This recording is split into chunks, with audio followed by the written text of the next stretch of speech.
டே மச்சான், நேற்று வீட்டில் ஏதோ வேலை இருக்குன்னு கார்த்தி ஹெல்ப் கூப்பிட்டே வந்தானா? அந்த கதையை ஏன்டா கேட்குறேன்? நேற்று ஹெல்ப்னு சொல்லி தான் நான் அவனை கூப்பிட்டேன். வந்து வேலை செஞ்சு காசு கேட்குறான். எப்பா நான் அப்போ முடிவு பண்ணிட்டேன் வேணான்னு.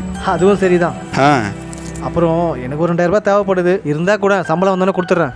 மச்சான் மாத கடைசியில் ரொம்ப ட்ரைடா.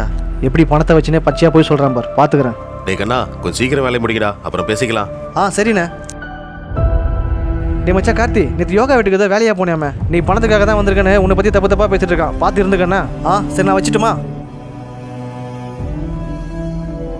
டேய் யோகா, அண்ணே உன் பர்சனல் விஷயம் எதுவாக இருந்தாலும் அப்பா அம்மா கிட்ட மட்டும் ஷேர் பண்ணு. ஃப்ரெண்ட்ஸு கிட்ட எல்லாம் ஷேர் பண்ணாத, சரியா? ஏண்ணே அப்பா அம்மாக்கு அப்புறம் நம்மளுக்கு ரொம்ப க்ளோஸ் ஆனது ஃப்ரெண்டு தானே.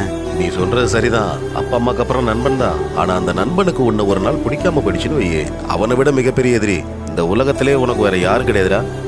அதனால நம்ம எதிரிங்க நிறைய பேர் நம்ம நண்பன்ற பேர்ல நம்ம கூடயே இருப்பாங்க. நம்ம தான் பார்த்து இருந்துக்கணும்.